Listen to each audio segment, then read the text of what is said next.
Selamat sore Ibu Guru, perkenalkan nama saya Agatha Lilis dari kelas 11E. Di sini saya akan menjelaskan tentang demokrasi Libra dan demokrasi terpimpin. Pertama-tama saya akan menjelaskan tentang demokrasi Libra. Demokrasi Libra di Indonesia berlangsung dari 1950 hingga 1959. Setelah pembubaran Republik Indonesia Serikat atau RIS dan penerapan Undang-Undang Dasar sementara 1950. Sistem pemerintahan saat itu bersifat parlementer, di mana kekuasaan eksekutif berada di tangan Perdana Menteri, sementara Presiden hanya berperan sebagai kepala negara. Meskipun memberikan kebebasan politik yang luas, era ini ditandai oleh ketidakstabilan pemerintahan dengan seringnya pergantian kabinet akibat konflik antar partai.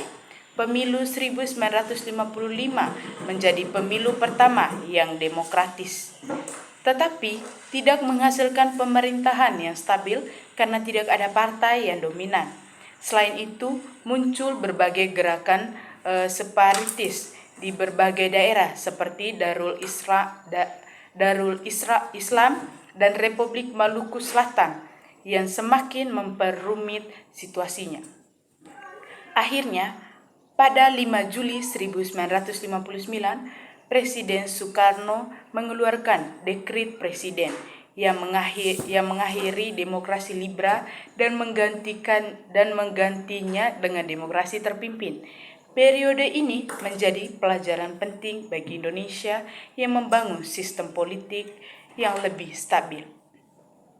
Dan yang berikut saya akan menjelaskan tentang demokrasi terpimpin. Demokrasi terpimpin berlangsung di Indonesia dari 1959 hingga 1965. Setelah Presiden Soekarno mengeluarkan dekret Presiden 5 Juli 1959 yang membubarkan Konstituante dan mengembalikan Undang-Undang Dasar 1945 sebagai dasar negara. Sistem ini memberikan kekuasaan besar kepada presiden dengan peran parlemen dan partai politik yang semakin melemah.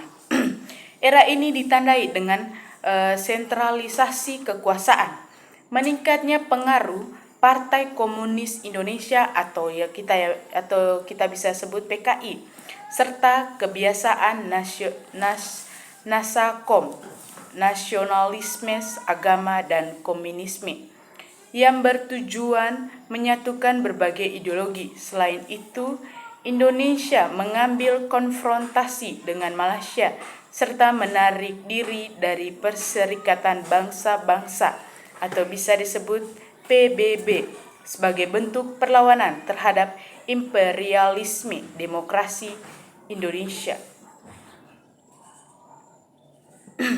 Namun, demokrasi terpimpin juga membawa dampak negatif seperti krisis ekonomi, pembatasan kebebasan politik, dan meningkatnya ketegangan antara militer dan PKI. Akhirnya, sistem ini berakhir setelah gerakan 30 September 1965 yang menjadi awal dari peralihan kekuasaan ke Orde Baru di bawah Soeharto. Sekian materi dari saya, semoga bermanfaat bagi teman-teman.